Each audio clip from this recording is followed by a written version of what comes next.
भवतु सहनो भुनक्तु सह वीर्ये कर्वावः तेजस्वी नावधीतमस्तु मा विद्विषावः। ओम शांति शांति शांति। ओम। आदरणीय सभी भद्र पुरुषों, सत्यार्थ प्रकाश चैनल में आपका स्वागत है। आप यदि संसार की सत्यता समझना चाहते हैं तो इस सत्यार्थ प्रकाश चैनल को सब्सक्राइब कर लीजिए, और आपको लगता है कि ये वीडियो किसी और के लिए उपयोगी है, कोई किसी का भला इससे हो सकता है, तो फिर दूसरे के लिए भी शेयर कर दीजिए। हमारा जो वीडियो बनाने का प्रयोजन होता है, हम संसार को वो सत्य दिखा सकें, वो समझा सकें कि जिससे वो अनभिज्ञ है, जिसे हम जान नहीं पाए। तो आज हम एक जो वीडियो बना रहे हैं, आजकल की तारीख में एक बहुत प्रचलित मूवी हो रही है, द कश्मीर इंडिया, जो अनुपम खेर जी और मिथुन चक्रवर्ती जी द्वारा जिनमें अभिनय किया गया है, और उसके ऊपर एक बहुत बड़ी प्रक्रिया देश के अंदर आज चल रही है। ये इस मूवी के बारे में मैं आपको थोड़ा बताऊं कि ये मूवी आखिर है क्या चीज। इसको जिस व्यक्तियों ने भी बनाया है, उन्होंने हिम्मत की है, एक सत्य दिखाने का यत्न किया है, और जितने भी ये व्यक्ति मेरी वीडियो देख रहे हैं, मैं उन सबसे अनुरोध करूंगा कि वो ये वीडियो वहां जाकर के देखें। इसमें दो पक्ष आज की तारीख में बने हुए हैं। एक पक्ष तो ऐसा है कि जो इस वीडियो को चलवाना चाह रहा है, और एक ऐसा पक्ष बन रहा है जो इस वीडियो को बंद करवाना, इस मूवी को बंद करवाना चाह रहा है। लेकिन मेरे उन व्यक्तियों की बात समझ में नहीं आती, अभी जो इस मूवी को बंद करवाना चाहते हैं, क्यों बंद करवाना चाहते हैं, और जो चलवाना चाहते हैं उनसे भी मेरा अनुरोध है कि वो चलवाना क्यों चाहते हैं, इस पर भी प्रश्न होना चाहिए। ना तो जो रोक रहे हैं वही उस प्रयोजन पर जा रहे हैं, और एक जो चलवाना भी जो चाह रहे हैं वो भी उस प्रयोजन पर नहीं जा रहे हैं जो ये घटनाक्रम सिखा रहे हैं। मैंने इस मूवी को देखा है, और इस मूवी में जो मैंने देखा उसी के आधार पर मैं इसका विश्लेषण कर रहा हूं, और मैं सब साथियों से अनुरोध करूंगा कि वो समय निकाल करके एक बार जाकर के वहां देखें। ऐसा भी हो रहा है कि भीतर खाली होती है कुर्सी, और बाहर ये लगा दिया जाता है कि भीतर कोई जगह नहीं है, सो फुल है। तो इस बात का भी ध्यान रखें, जहां आपको जगह मिले वो देख करके कर लें। यानी दोनों पक्ष बराबर सतत। और अभी कलकत्ता के अंदर इसी जब मूवी चल रही थी तो बाहर से एक बहुत बड़ी भीड़ मुसलमानों की आती है और जाकर के मूवी को बंद करा देती है, और जो देख रहे व्यक्ति थे अंदर, उनके साथ बदतमीजी होती है। तो ये जो दोनों प्रक्रिया हो रही है, ये दोनों ही गलत हो रही हैं। ना इनमें भारत का भला है, ना हिंदू का भला है, ना मुसलमान का भला है, ना विश्व का भला है। मेरे प्यारे साथियों, जो व्यक्ति इसे चलाने की बात कर रहे हैं उनकी एक बात समझ में आती है, जो सत्यता आप तक छुपाई गई, जो सत्यता दबाई गई, जो निर्दोष व्यक्ति मारे गए, और जिन व्यक्तियों ने मारे तो उनकी जानकारी हो, लेकिन फिर एक मैंने तो बात की, उनका भी क्या प्रयोजन है। मेरी दृष्टि में उसका प्रयोजन यह है कि जो व्यक्ति इन कामों में लिप्त हैं उन व्यक्तियों को जरूर सजा होनी चाहिए, मेरा अपना ऐसा मानना है। क्योंकि अपराध करने के बाद यदि सजा नहीं मिलती है तो फिर अपराध की वृद्धि होती है, और यदि अपराध करने पर दंड दे दिया जाता है और अपराध के मुताबिक दंड हो, और वो भी इतना लोग बागों को पता लगे किस व्यक्ति को इस कार्य के लिए दंड दिया गया है, तो ये सब राजा का कार्य है, राजा को करना चाहिए। वैसे ऐसी आशा है, उम्मीद है, जो हमारा नेतृत्व है, जो प्रधानमंत्री जी हैं, वो पहले से ही बहुत सजग हैं और न्यायप्रिय हैं, वो जरूर इस पर उचित निर्णय लेंगे। मेरा कहने का मतलब इसमें यह है कि जो व्यक्ति इसमें लिप्त हैं और जिन्होंने ये सब कार्य कराया है वो अपराधी हैं। हो सकता है कि लंबा समय होगा, 30-32 वर्ष हो चुके हैं, वो अपराधी मर चुके हों। हाँ, वो अपराधी तो मर चुके हैं, लेकिन यदि उनकी संपत्ति आदि है तो संपत्ति आदि से उन्होंने गरीब परिवारों को, जिनको ये सब दुख दर्द झेलने पड़े हैं, वहाँ उन संपत्ति से लेकर के उनकी भरण पोषण, आपूर्ति या क्षतिपूर्ति करनी चाहिए। और या जो सरकार बाहर इतने खर्च कर रही है, 80 करोड़ों को फ्री में खिला रही है, कहीं कर्ज माफ हो रहे हैं, ये मेरी अपनी दृष्टि में उचित काम नहीं है। हाँ, ये जरूर उचित काम है जो घर से बेघर है उनको बेघर घर तक पहुंचाया जाए, उनको कर दिया जाए। मेरा मतलब गरीबों की मदद ना करवाने से नहीं है। कर्ज माफ मैंने शब्द कहा है, यदि कोई गरीब व्यक्ति है जो उसने लोन भी नहीं लिया तो उसको हेल्प करनी चाहिए, और कर्ज ले रखा और वो देने लायक है, उसको कर्ज माफ करवा दिया, न्याय तो है नहीं, ये तो व्यवस्था बिगाड़ना है। और फिर जो कर्ज माफ करते हैं उनके बाप का भी पैसा नहीं है, देश का पैसा है। देश कहाँ लगाना है? शिक्षकों की कमी है, वहाँ लगाइए। अस्पतालों में ऐसी स्थिति है कि कई कई दिन तक, पहले रात को मैंने दिल्ली में जाकर के देखा, पंत हॉस्पिटल में शाम को लोग बाग जाड़े के मौसम में लौट जाते हैं, पूरी पूरी रात पर्ची की लाइन में लगे रहते हैं, जब सुबह कहीं उनका नंबर आता। ऐसा भी देखा कि पूरी पूरी रात पड़े रहे, 11 बजे तक नंबर नहीं आया और फिर दूसरे दिन खड़े हैं। ऐसी ऐसी भीड़ है, तो उन्होंने पैसा उनको वहाँ लगाइए जहाँ जरूरत है। मेरा मतलब गरीबों की मदद ना करने से नहीं है, लेकिन जरूरतमंदों की होनी चाहिए, गरीबों की होनी चाहिए। केवल एक नियम बना करके नहीं होनी चाहिए कि भाई जाने कर्ज ले लिया उसे माफ कर दो और बस सब जो गरीब है सब राशन फ्री कर दो, फिर काम करें या ना करें। खैर, ये विषय दूसरा बदल गया, मैं जहाँ जा रहा हूँ मेरा प्रयोजन और दूसरा था। मैं सरकार से ही चाहता हूँ कि जो कश्मीरी पंडित हैं जिन्होंने अब तक ये दंश झेला है, अब तक जो चलो पता नहीं था, अब तो पता लग गया है, तो जो अपराधी हैं उनके प्रति सरकार को कड़ा रुख अपनाना चाहिए। न्यायोचित जितना संभव हो न्यायोचित कड़ा रुख अपनाएं। निर्दोषी किसी को सजा ना दी जाए, दोषी को बचना नहीं चाहिए। हाँ, सजा का आधार ये नहीं होना चाहिए, वैसे हमें ऐसी उम्मीद नहीं है जो हमारे प्रधानमंत्री हैं कि ये हो सकता है, लेकिन जैसा एक जनता समझ रही है कि एक मुसलमान अपराधी है और हिंदू के साथ अपराध हुआ है, ये दोनों ही वर्ग समझ रहा है। देखो, ये दुख की बात है, हिंदू भी यही समझ रहा है और मुसलमान भी यही समझ रहा है, या वो व्यक्ति भी जो सपोर्टर हैं, संरक्षक बन रहे हैं, या कांग्रेस है, या वो कोई भी मीडिया है जो इस पर मूक है, या तो उसका कारण डर है और या उसका कारण ये है कि वो ऐसा महसूस करता है भाई यदि आपने इसमें इस मूवी के पक्ष में बात कह दी तो मुसलमानों का विरोध हो जाएगा। देखो, यदि मुसलमान भी ऐसा सोच रहा है तो वो भी गलत सोच रहा है, और जो व्यक्ति इसके समर्थन में मान करके ऐसा सोचता है कि मैं मुसलमानों का विरोध हो जाऊंगा तो वो भी गलत सोच रहा है। और जो ये सोच रहा है कि भाई मुसलमानों ने हिंदुओं कश्मीरों के साथ में अपराध किया, उनके साथ भी ऐसी दंड दिया जाना चाहिए, ऐसा ही नरसंहार किया जाना, तो वो भी गलत सोच रहा है। ये कोई सा भी उसका विकल्प नहीं है। फिर इसका क्या होना चाहिए?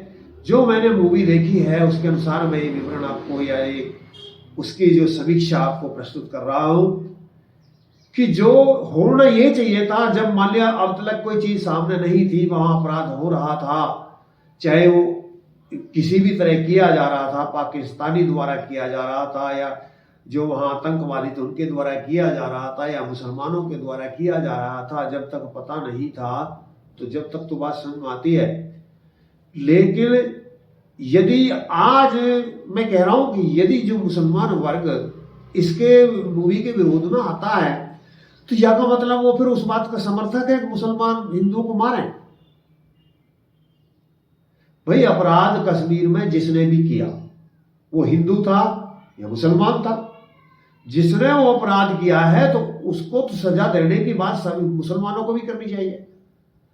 भाई यदि कहीं किसी मुसलमान को कोई हिंदू मारता है, कहीं कोई मुसलमान किसी सरदार को मारता है, कोई सरदार किसी मुसलमान को मारता है, कोई जाट मीणा को मारता है, गुजर को मारता है, राजपूत को मारता है, या कोई मीणा गुजर को मारता है, तो क्या वो अपराधी नहीं है? अपराधी है। और मैंने जो एक विशेष बात है कि मैं बता रहा हूं कि संसार में मैं देख रहा हूं कि ये प्रक्रिया ये नहीं बढ़ रही जो बढ़नी चाहिए थी। इस मूवी को देखने के बाद में जो प्रक्रिया संसार की बढ़नी चाहिए थी, एक मानवता की बढ़नी चाहिए थी, और भाई इतना जघन हुआ इन मनुष्यों के साथ। ये तो बड़े निर्दोष बेचारे हैं, तो उनके साथ एक दया भाव आना चाहिए था, उनकी एक सहानुभूति आनी चाहिए थी, और उनके प्रति जिन्होंने क्रूरता दिखाई है क्रूरता आनी चाहिए थी। जो व्यक्ति दोषी थे उनके लिए पनिशमेंट की बात आनी चाहिए थी। लेकिन ये बात ना आकर के ये बात आ रही है, तो मतलब लग रहा है मुसलमान को कितना ही बड़ा अपराध कर दे तो मुसलमान उसकी बात उसको अपराधी नहीं मानेगा। यदि कोई मुसलमान हिंदू के साथ अपराध कर दे तो क्या वो अपराधी नहीं है? या कोई हिंदू मुसलमान के साथ अपराध कर दे तो क्या वो अपराधी नहीं है? तो ऐसी जो निराधार सोच बढ़ गई है, अब जैसे खुल के कांग्रेस कहीं पक्ष में जा रही है, कहीं कोई दूसरी पार्टी पक्ष में जा रही है, कुछ ऐसा वर्ग पक्ष में जा रहा है, या एक वर्ग मूक बैठा है, तो ये दोनों अवस्था गलत है। मैं उन मुसलमान भाइयों से भी अपील करनी चाहूंगा इस विषय में कि इसमें सब मुसलमान दोषी नहीं है। हम मानते हैं कि सब मुसलमान दोषी नहीं है, लेकिन ये भी तो मानना पड़ेगा कि सब दोषी मुसलमान हैं। जो भले ही वो पाकिस्तान के हो, या वो कश्मीर के हो, या किराए के टट्टू हो, या वो कुछ भी हो, लेकिन वो सब ऐसे हैं जो एक वर्ग विशेष को, जो गुजर है, यानी जो एक हिंदू वर्ग कह करके, या कश्मीर पंडित है जैसा मूवी के आधार पर दिखा, देख कर चैन कर करके घरों में से निकाल करके बाहर कर करके रोड पे गोली मारी जा रही है, बलात्कार करके नारी को स्त्री को चीर दिया जाता, बच्चों को मार दिया जाता, ऐसा नरसंहार वहां देखने के लिए मिलता है जो रूह कपाने वाला है। मतलब एक दरिंदगी की पराकाष्ठा है। मानवता में मनुष्यता में ऐसी कोई गुंजाइश नहीं है। और यदि मुसलमान भी इस बात का आप समर्थन करते हैं तो मैं समझता हूं उनके हृदय से मानवता नष्ट हो चुकी है, और वो समाज के हितैषी नहीं हो सकते, ना अपने हितैषी हो सकते। यदि यही स्थिति रही तो जहां मान लिया मुसलमान बाहुल्य क्षेत्र है वहां हिंदुओं को मार देते हैं तो वो राजी होते हैं, तो फिर ये भी अवस्था आएगी। अब जहां हिंदू ज्यादा वहां मुसलमान कम है, फिर उधर नरसंहार होगा। अब ये पता जब नहीं लगता जब हमें सुनने में बड़ी अच्छी लगती है, लेकिन पता जब लगता है जब हम अपने को गवा देते हैं। वो ऐसी बेमतलब की बातों में मरने वाला पुत्र हो, पुत्री हो, या सगा संबंधी हो, जब दुख होता है। तो मैं सभी बुद्धिजीवियों से अपील करूंगा जो हमारे मुसलमान भाई हैं कि उनको इस बात को ऐसे नहीं लेना चाहिए। और इस बात में भी मुझे कोई दो मत नहीं है कहने में कि इसका कारण जो है कुरान के अंदर जो मुझे एक विशेष बात इस मूवी के अंतर्गत मिली, और जितने भी अपराधी थे, जो भी वो अपराध कर रहे थे, उनके हृदय में अपराध बोध नहीं था। और उसका कारण क्या था? मजहबी शिक्षा। और मजहबी शिक्षा का आधार क्या है? कुरान। कुरान के अंदर जो ये बात कही गई है कि जितने भी काफिर हैं उन्होंने मार दीजिए, उनकी बोटी बोटी काट दीजिए और आपको जन्नत आदि मिलेगी। तो मैं जो ये बात कह रहा हूं इस आधार पर पूरी मूवी डटी हुई है। और जब तक ये विचारधारा किसी एक वर्ग में काम करती रहेगी, जब तक वो इस जघन्य को अपराध नहीं समझ सकता। और मैंने जैसे पूरी मूवी देखी है, जो अपराधी हैं इतना बड़ा अपराध करते हैं, इतना जघन्य करते हैं, लेकिन वो सब अल्लाह के नाम पे करते हैं, बिस्मिल्लाह के नाम पे करते हैं, एक धर्म के नाम पे करते हैं, जिहाद के नाम पे करते हैं, और अपने को एक धर्मात्मा समझते हैं। तो ये जो दोष है, मैं फिर संसार से कहना चाहता हूं, मैं राजा महाराजाओं से कहना चाहता हूं, बुद्धिजीवियों से कहना चाहता हूं कि ये जो धर्म के नाम पर ये नकली ग्रंथ हैं, चाहे वो बाइबल है, चाहे वो कुरान है, चाहे पुराण है, चाहे कोई भी संसार के अंदर ऐसे ग्रंथ हैं जो मानव को मानव से दूर कर रहे हैं, मनुष्य जाति का एक दूसरे का दुश्मन बना रहे हैं, उनके ऊपर एक खुली डिबेट होनी चाहिए और एक विचार करना चाहिए। अरे जब आप देखेंगे कि एक समय ऐसा भी था जब कुरान नहीं थी, तो जब क्या संसार नहीं था। एक समय ऐसा भी तक बाइबल नहीं थी, तो जब क्या संसार नहीं था। मोहम्मद हजरत से पहले कोई मुसलमान नहीं था, ईसा मसीह से पहले कोई ईसाई नहीं था, पहले कोई यहूदी नहीं था, पहले कोई जैन नहीं था, बौद्ध नहीं था, इन सब के मत के चलाने वाले हुए हैं। तो पहले भी तो मानव जाति थी, तो पहले क्या एक दूसरे के दुश्मन थे? नहीं, हम एक दूसरे के दुश्मन बनाए हैं तो इन संप्रदाय ने बनाए। हम नकली बात तो ये कहते हैं कि भाई संप्रदाय नहीं, मजहब नहीं सिखाता आपस में बैर करना, लेकिन ये 100% सत्य है। मजहब ही सिखा रहा है आपस में बैर करना। हम एक दूसरे से कोई गिलानी नहीं है। हम इस नाम पे जैसी स्थिति होती जा रही है देश की, विश्व की, ये बड़ी चिंता में स्थिति है। और इसका यदि आप सुधार चाहते हो, कल्याण चाहते हो दुनिया के लोगों, तो केवल एक ही आधार है, वेद।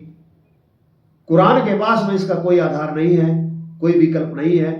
कुरान को मानकर विश्व में शांति नहीं हो सकती, बाइबल को मान के विश्व में शांति नहीं हो सकती, गुरु ग्रंथ को मान के विश्व में शांति नहीं हो सकती, पुराणों को मान के विश्व में शांति नहीं हो सकती।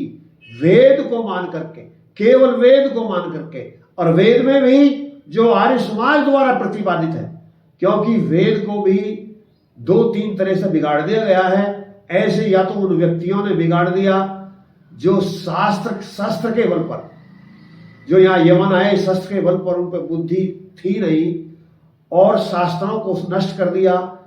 एक बहुत बड़ी धरोहर उन्होंने नष्ट कर दी। या फिर एक ऐसा वर्ग आया जो कन्वर्ट कर दिया गया और उसको फिर वापस ना लिया, उसने धर्म ग्रंथों को बिगाड़ना शुरू कर दिया। तो ऐसे या फिर ऐसे व्यक्ति आए जिन्होंने भाष्य किए, वेदों के भाष्य किए या ग्रंथ लिखे, जो विद्वान नहीं थे, उनका स्तर ही नहीं था कि वो वेदों का भाष्य कर सके। या कुछ ऐसे भी व्यक्ति आए जो वेदों को बदनाम करना चाहते थे, जिसमें मैक्स मूलर आदि जो थे वो जानते ही नहीं थे, लेकिन वो ये जान करके कि हमको वेदों को बदनाम करना है और ईसाइयत को चलाना है, ऐसी धारणा से उन्होंने वेदों के भाष्य किए और बदनाम करने की दृष्टि से ऐसे अश्लील, जिनको मैं कह भी नहीं सकता, ऐसे भाष्य कर करके बताया कि वेदों के अंदर कुछ नहीं। तो उनके भाषाओं को पढ़ करके, उन किताबों को पढ़ करके आप संसार सत्यता नहीं समझ सकता, क्योंकि उनका कोई प्रयोजन ऐसा नहीं है जिससे उसमें शांति हो। संसार के अंदर केवल एक ही संगठन ऐसा है, आर्य समाज, जिसका संसार का कल्याण करना मुख्य उद्देश्य है और उसमें सामर्थ्य भी है।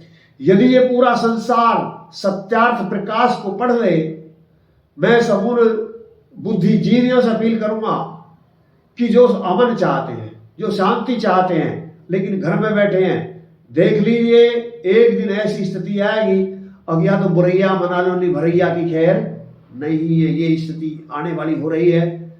ये दिन दूनी रात चौगुनी स्थिति बढ़ती जा रही है।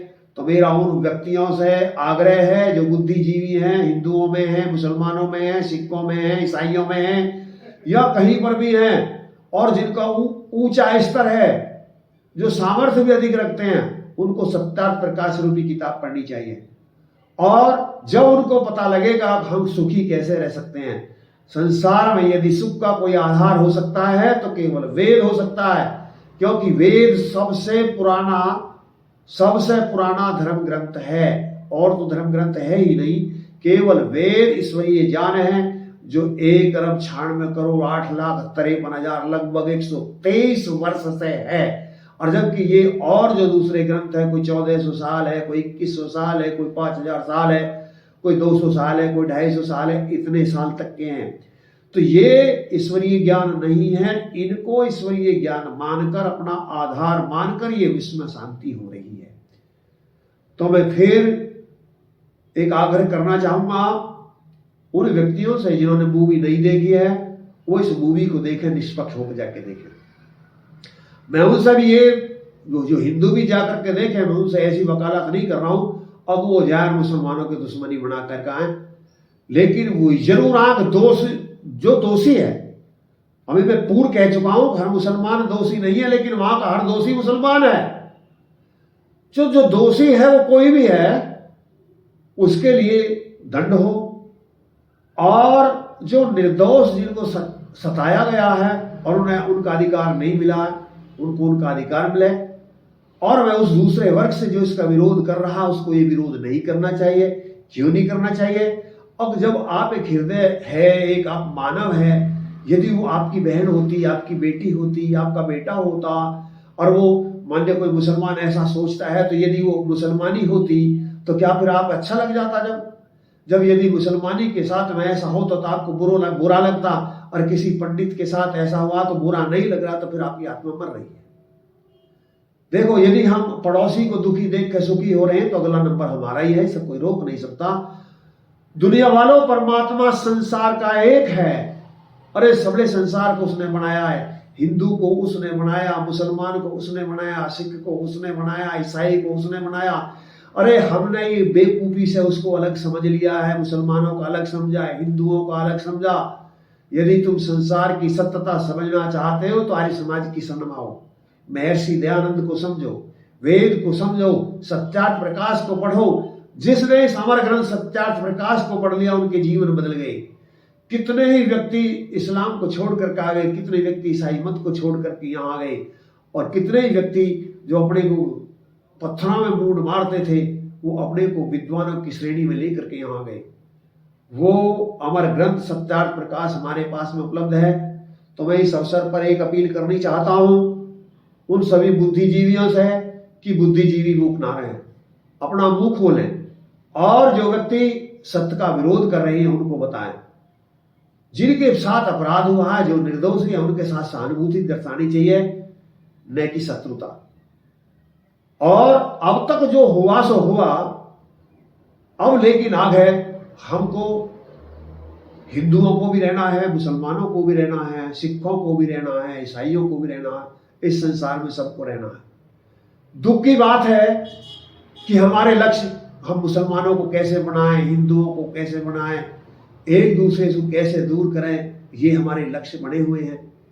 यदि हमारा ये लक्ष्य होता, हमारा शिक्षा का स्तर कैसे बढ़े, हमारी गरीबी कैसे नष्ट हो, हमारी रोगों की निवृत्ति कैसे हो, आदि हमारे प्रयोजन होते, हम सब आपस में भाई होते, हमारी एक मानता होती, हमारा एक धर्म ग्रंथ होता, हम सब एक दूसरे के मित्र होते, तो हमारी कितनी उन्नति और सुख शांति होती। अरे अकारण दुख है, अकारण दुख, कोई मतलब नहीं, बेमतलब की।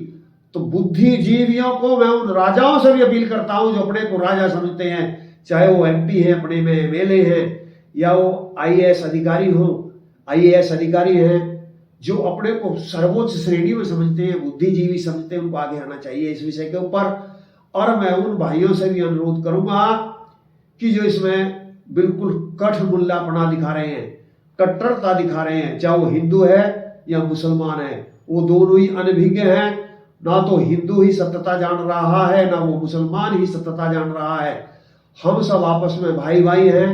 जो आज मुसलमान हैं, 1400 वर्ष पहले वो सब मुसलमान नहीं थे, या तो ईसाई थे या यहूदी थे। और जो पहले ईसाई थे 2100 वर्ष पहले, उससे पहले या वो यहूदी थे या वो आर्य थे। और जो यहूदी से पहले जो थे वो सब आर्य थे। संसार के अंदर ये समझ संसार आर्यों का था। हम सब आर्य हैं, हम आपस में मित्रता रखनी चाहिए, शत्रुता नहीं रखनी चाहिए। हम एक दूसरे को पुरुषार्थ से दूसरे की सुख शांति और सामर्थ्य सदैव बढ़ानी चाहिए। ये वेपनस बेकार है, ये निराधार बातें हैं। मैं फिर इस समाज से, उन बुद्धिजीवियों से, राजा महाराजाओं से ये अपील करता हूं कि जो इसमें सताए हुए व्यक्ति हैं उनको न्याय मिले, और जिन व्यक्तियों द्वारा सताए गए हैं उनको सजा मिले। ऐसा मेरा आग्रह, ऐसी मेरी प्रार्थना उन सक्षम व्यक्तियों से जो हैं, जो इसमें कुछ कर सकते हैं। और एक जो दो वर्ग बने हुए उससे मेरी अपील है कि जो हिंदू अपने को ये देख करके ये महसूस करे कि मैं मुसलमान को दुश्मन हो जाऊं, तो वो भी गलत बात है। और यदि मुसलमान इस बात का विरोध कर रहे हैं कि ये फिल्म नहीं चलनी चाहिए, जो हुआ तो ठीक हुआ, तो वो भी गलत कर रहे हैं। वो भी यदि ऐसा कर रहे हैं तो उनकी आत्मा मर चुकी है, और ऐसे मरे हुई आत्मा का तो जीना ही बेकार है, नहीं तो फिर और ऐसे अनिष्ट होंगे संसार के अंदर।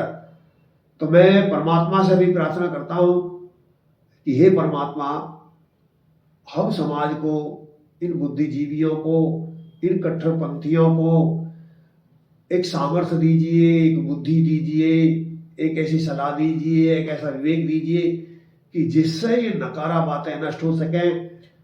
और मैं उनके लिए भी परमात्मा से प्रार्थना करता हूँ कि जिन कश्मीरी भाइयों का दर्द 32 साल पुराना जो जख्म थे और थोड़े भूले थे, हो गए थे, और वो फुवारे बन के फूट रहे हैं, इतना दर्द हो रहा है। जो मूवी देखते हैं, रोते हैं, धारा प्रवाह, वो दृश्य भी ऐसा ही है कि मैंने वो देखी है। तो इन्हीं बातों के साथ मैं अपने वाणी को विराम देना चाहूँगा और मैं फिर आग्रह करूँगा कि कोई भी व्यक्ति इस बात को वैपनस्यता पे नहीं ले जाए। वैपनस्यता का आधार ये हमारे संप्रदाय बन चुके हैं। हमारा हृदय इतना मर चुका है कि हम अपराधी को भी अपराधी नहीं समझते हैं। यदि हिंदू ने मुसलमानों के साथ अपराध कर दिया तो हमें उसे अपराधी नहीं समझते, मुसलमान ने हिंदुओं के साथ अपराध कर दिया तो उसे अपराधी नहीं समझते। ये गंदी सोच, ये निकृष्ट सोच हमको बहुत दुख का कारण बनेगी, समस्त संसार के दुख का कारण बनेगी। तो मैं ऐसे सभी बुद्धिजीवियों से अपील करूंगा कि उनको ऐसी नकारा बातें बढ़ानी नहीं चाहिए, चलानी नहीं चाहिए, जिससे हमारा आपस में प्रेम बढ़े, हम आपस में एकता की सूत्र में बंधे, उन्नति कर सकें, प्रगति कर सकें। उन सब बातों की तरफ हमारा ध्यान होना चाहिए। इन्हीं बातों के साथ मैं अपनी वाणी को विराम देता हूँ।